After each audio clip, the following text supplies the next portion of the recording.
Jangan lupa subscribe channel YouTube TVRI Bengkulu, like, komen, dan nyalakan notifikasinya.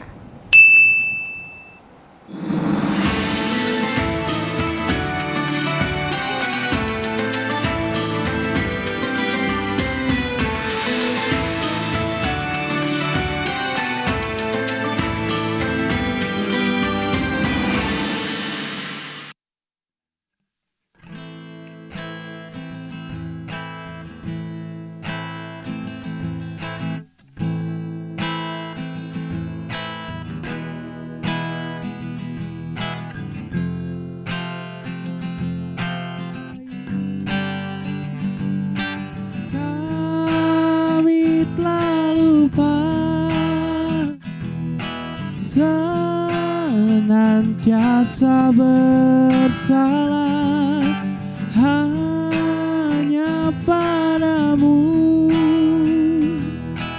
hati ingin kembali, kami telah sesat, kami telah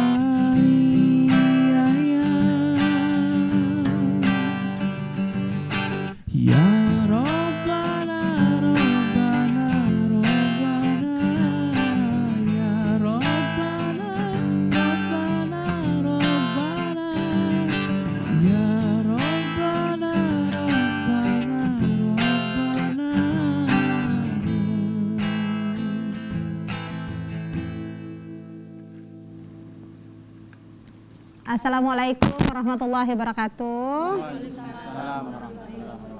Sehat semua ibu-ibu? Alhamdulillah sudah meronah merah-merah dan hitam. Itu emang paduan Bu, merah sama hitam itu emang cocok Pak Ustadz. Pasti jadinya jadi merona. Jadi cantik jelita bagaikan bidadari surga. Amin. Masya Allah. Assalamualaikum warahmatullahi wabarakatuh. Pemirsa, apa kabar Anda? Senang sekali saya Ranti Putria kembali menjumpai Anda dalam acara Mutiara Kolbu. Dan pada petang hari ini pemirsa, kita sudah ditemani oleh ibu-ibu dari Majelis Talim An-Naba, dan juga sudah ada Bapak Ustadz di samping saya, yaitu Bapak Ustadz Ikhwan Nasution. Assalamualaikum Pak Ustadz. Waalaikumsalam warahmatullahi wabarakatuh. Iya, tadi kita sudah menyapa ibu-ibu tadi yang merah meronah ya Pak Ustadz ya, dari Majelis Talim An-Naba. Dan pemirsa, kita dalam acara Mutiara Kolbu hari ini cukup rumit Pak Ustadz kayaknya. Ya. Tema yang kita angkat tuh cukup rumit. Kenapa saya bilang rumit? Karena ketika kita membicarakan ini, satu kalimat ini pasti rumit deh urusannya, ya. Yaitu tentang rumah tangga. Begitu ya. Ada rumah tangga yang bisa bertahan sampai kakek nenek, sampai maut memisahkan. Ada rumah tangga yang orang bilang baru seumur jagung, bukan setahun 2 tahun seumur jagungnya ibu. Ya, biasanya umur jagung 3 bulan ya. Nah, ini belum nyampe Pak Ustadz. Baru 2 bulan begitu sudah berpisah. Jadi memang kalau kita berbicara tentang rumah tangga itu rumit begitu. Nah, hari ini kita mengangkat tema tentang tipu daya setan dalam rumah tangga Pak Ustadz. Jadi memang banyak sekali tipu daya atau akal-akalannya setan untuk memisahkan pasangan suami dan istri supaya bagaimana caranya berpisah berantakan begitu ya Pak Ustadz ya. Nah, ini nanti pemirsa kita akan berdiskusi, dan juga nanti dari ibu-ibu dari Majelis Taklim An-Naba akan juga bertanya ya dengan Pak Ustadz. Tapi seperti biasa kita akan memberikan kesempatan terlebih dahulu kepada Bapak Ustadz Ikhwan Nasution untuk memberikan tausiah seputar tema kita hari ini, itu tentang tipu daya setan dalam rumah tangga. Silakan Pak Ustadz. Baik, makasih Mbak Ranti. Bismillahirrahmanirrahim. Assalamualaikum warahmatullahi wabarakatuh. Waalaikumsalam warahmatullahi wabarakatuh. Alhamdulillahirabbil alamin allazi anzala sakinata fi qulubil mu'minin liyazdadu imanan ma'a imanihim. Asyhadu an la ilaha illallah wahdahu la syarika lahul haqqul mubin. Wa ashhadu anna Muhammadan abdu wa rasuluh al-mab'usu rahmatan lil alamin. Allahumma shalli ala nabiyina Muhammadin wa ala ali Muhammad. Pemirsa TVRI Bengkulu dimanapun berada, ibu-ibu Majelis Taklim An-Naba, dan semua kita semoga dirahmati, diberkahi, dan diridhoi Allah Subhanahu wa taala. Amin. Tema kita pada sore hari ini adalah tipu daya setan dalam rumah tangga. Yang pertama Mbak Ranti, perlu kita pahami bahwa setan itu sampai kita mati, sampai di akhir zaman, sampai kiamat, dia memang tugasnya hanya satu, menyesatkan kita manusia. Kenapa? Karena ketika dulu iblis di sorga, iblis kan diusir oleh Allah dari sorga ketika dia tidak mau sujud kepada Nabi Adam. Jadi kita pahami dulu sejarahnya. Jadi ketika Allah perintahkan kepada seluruh penghuni sorga untuk sujud kepada Nabi Adam, wa izkulna lil malaikati isjudu li Adam fasajadu illa iblis. Ketika Allah perintahkan kepada penghuni sorga, sujudlah kalian kepada Adam, semuanya sujud, malaikat sujud, tapi ada yang tak sujud, yaitu iblis. Apa sebab? Aba wastakbar, iblis enggan dan sombong. Maka Allah murka kepada iblis, Allah usir iblis dari sorga. Maka iblis diusir oleh Allah dari sorga, tapi iblis berdoa. Jadi iblis berdoa, ini tidak tahu dirinya iblis. Ketika Allah murka, diusir iblis dari sorga, kemudian dia berdoa. Dalam hadis qudsi diceritakan doa iblis itu, wa bi izzatika wa jalalika la abrau aghlibani adam madamat arwahum fi ajsadihim. Kata iblis, ya Allah, demi kemuliaanmu, demi keagunganmu, aku rela diusir dari surga, tapi izinkan aku untuk bisa menyesatkan seluruh anak Adam selama masih ada roh di jasadnya. Selama masih ada roh di jasadnya. Kenapa iblis dendam kepada Nabi Adam dan keturunan? Karena iblis meyakini dia diusir dari surga gara-gara Nabi Adam. Maka iblis berdoa, selama masih ada roh di jasadnya anak Adam, selama itu ya Allah izinkan aku bisa menyesatkannya. Yang jadi masalah ibu dan pemirsa, doa iblis ini dikabulkan oleh Allah. Allah Subhanahu wa ta'ala. Ini yang jadi masalah. Maka itulah kenapa kita tidak bisa lepas dari dosa. Kita tidak bisa lepas dari bisikan, gangguan, godaan iblis. Sampai selama kita hidup, sampai kita mati. Maka iblis memiliki bala tentara namanya setan. Nah, disebutkan dalam hadisnya sahih riwayat Muslim, bahwa iblis itu memiliki singgasana di air atau di laut, itu disebutkan. Maka setiap hari setan-setan itu melapor, ya Allah, kata setan kepada iblis, wahai iblis, aku berhasil menggoda anak Adam. Kau berhasil apa? Aku berhasil merusak mereka sholat. Aku berhasil merusak mereka tidak mau zakat. Aku berhasil membuat mereka berbuat maksiat. Tapi kata iblis kepada setannya, kau belum berbuat apapun. Tetapi ketika ada iblis, ada setan yang menghadap iblis, melapor, wahai iblis, aku berhasil menceraikan suami istri. Maka kata iblis kepada si setan, nikma anta, engkaulah sebaik-baiknya pasukanku. Jadi yang disebut sebaik-baiknya setan oleh iblis adalah ketika setan itu berhasil memisahkan suami istri. Maka iblis itu punya bala tentara khusus yang tugasnya fokus. Ada setan yang memang khusus mengganggu kita sholat. Maka jangan heran kenapa kita sholatnya tidak khusyuk. Susah khusyuk. Karena ada iblis mengirim satu setan, nama setannya khinzib. Jadi terkadang kita itu memang perlu mengenal setan. Jadi bukan hanya malaikat kadang kita. Ya kalau malaikat kan kita hafal namanya, kita tahu tugasnya. Tapi ketika setan juga kita harus pahami namanya dan sifatnya yang menjelakakan kita. Ibarat kalau kita kenal malaikat tak tahu setan, itu ibarat kita tahu jalan mulus tapi kita tak kenal lobang. Maka bisa jadi kita terjerumus ke dalam lobang.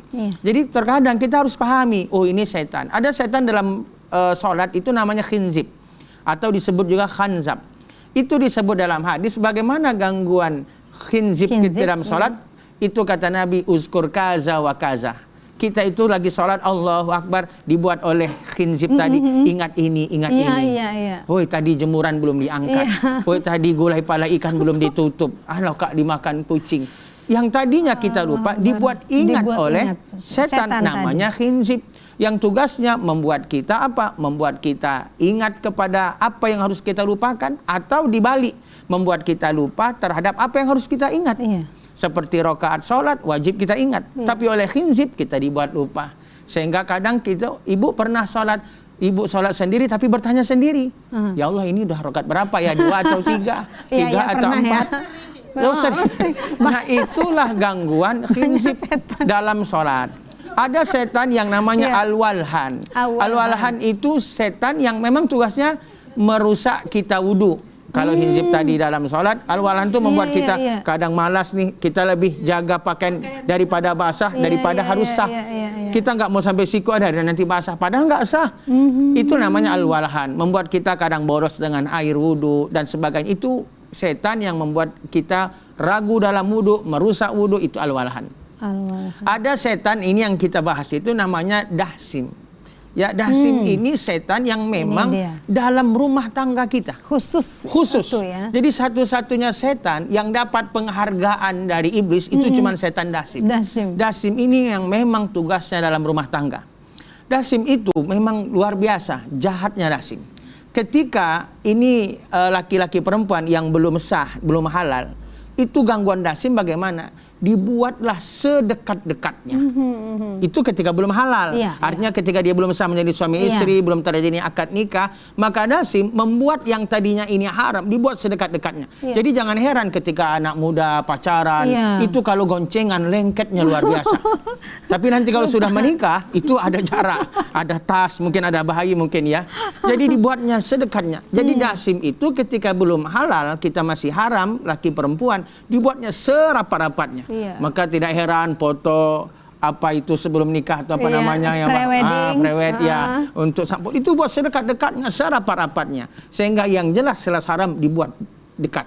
Tetapi dasim ketika kita sudah jadi halal, maka itu salah satu kesasim apa? Membuat orang yang paling kita benci nanti itu adalah pasangan kita sendiri. Jadi orang yang paling kita benci nanti itulah orang yang paling kita cinta sebelum menikah. Jadi ketika menikah, kalau tadi sebelum menikah dibuat serapat-rapatnya, tapi nanti ketika sudah menikah dibuat kita sejauh-jauhnya dan berpisah. Itulah dasim tadi. Maka jangan heran dalam rumah tangga itu terkadang masalah kecil menjadi besar. Masalah kecil menjadi besar, masalah besar ujungnya perceraian. Kenapa? Karena memang tugas dasim hanya satu, bagaimana suami istri ini berpisah. Kenapa ketika berpisah? Karena ketika berpisah ini suami istri, maka terputuslah keturunan. Berarti iblis mereka selamat, tidak ada lagi keturunan Adam, terputus. Ketika mereka ada keturunan dan mereka berpisah, maka bisa dipastikan keturunannya akan menjadi keturunan yang lemah. Kenapa? Karena tidak ada lagi yang membimbing. Ayahnya pasti akan membimbing istri yang baru, begitu juga ibunya akan sibuk dengan suami yang baru. Sehingga anaknya pasti akan melahirkan generasi yang lemah. Itulah dijelaskan kenapa dasim punya tugas itu memisahkan suami istri. Apa gangguan dasim dalam rumah tangga? Satu, biasanya dia menyerang siapa yang paling banyak diserang itu wanita. Ya, sebagaimana kita lihat sejarah. Ketika Nabi Adam di sorga, iblis membujuk Nabi Adam di awal. Tapi kan Nabi Adam yang dibujuk iblis untuk memakan buah khuldi, Nabi Adam tidak bisa diganggu iblis. Tetapi apakah iblis mundur? Tidak. Dia beralih kepada istri Nabi Adam, Hawa. Dibujuknya Ibunda Hawa. Akhirnya Ibunda Hawa ikut. Kata iblis, kalau kau makan ini buah khuldi, kau akan jadi kekal di sorga.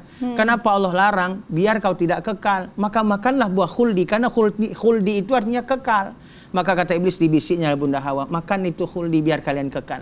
Maka Ibunda Hawa membujuk siapa? Nabi Adam. Nabi Adam akhirnya tergoda. Padahal tadi iblis yang membujuk Nabi Adam tidak mempan. Dan ini sejarah memang dari dulu sepertinya suami itu takut istri. Sebagaimana ini sejarahnya. Dibujuk oleh Ibunda Hawa, akhirnya termakanlah. Akhirnya dimakanlah buah khuldi. Maka memang yang diserang dalam rumah tangga itu pertama siapa? Memang suami. Tapi suami tidak bisa digoda. Dia tidak akan mundur. Siapa yang digodanya, yang bisa dan mudah tergoda itu adalah istri. Maka kemudian gangguannya juga kepada istri apa? Istri kadang memiliki sifat curiga yang besar kepada suami. Itu gangguan siapa? Itulah gangguan dasim. Jadi dibuatnya suami ini, dia selalu buruk sangka kepada suami. Oh, jangan-jangan ketemu mantan. Oh, jangan-jangan nih ngirim uang sama orang yang dia cinta. Itulah siapa yang membisikkan? Itulah dasim. Setan dasim. Sehingga rumah tangga itu akan dibuat apa? Akan dibuat ribut perkara-perkara yang tadi awalnya apa? Suuzon. Buruk sangkanya istri kepada suami. Kadang kan ibu juga punya satu pekerjaan tambahan, mungkin hari ini banyak ya. Walaupun mungkin tidak ibu-ibu di sini. Apa? Kerjaan tambahan ibu-ibu itu biasanya sering ngawasi HP suami, diperiksa HP suami. Ini siapa? Ada WA kemana, ini kemana, dan dilihat foto-fotonya. Dan itu siapa yang memberi kita prasangka, buruk sangka kepada pasangan kita? Itulah dasim. Sehingga tadi kita akan mudah buruk sangka, padahal buruk sangka itu dosa. Iyyakum wazan fa inna ba'da dzan ism. Ingatlah kata Allah bahwa buruk sangka itu ada sebagian besar buruk sangka adalah dosa. Jadi buruk sangka itu dosa, tapi kita dibuat dasim kalau kita nggak perhatikan HP-nya, nanti dia selingkuh, ini dia kemana. Jadi kita dibuat buruk sangka terus gitu kepada was-was kepada pasangan kita yang awalnya kita cinta. Begitu juga gangguan itu adalah kita senang marah. Nah, kan biasanya ibu marah kan. Suami itu ketika sekali dia melakukan dosa atau kesalahan, biasanya ibu pasti mudah marah kan? Betul nggak ibu? Iya. Akan marah. Padahal kesalahan tadi sedikit. Maka itulah kenapa kalau kita hubungkan ke hadis, ketika Nabi diperlihatkan isi neraka, siapa yang Nabi lihat paling banyak penghuninya? Perempuan, wanita.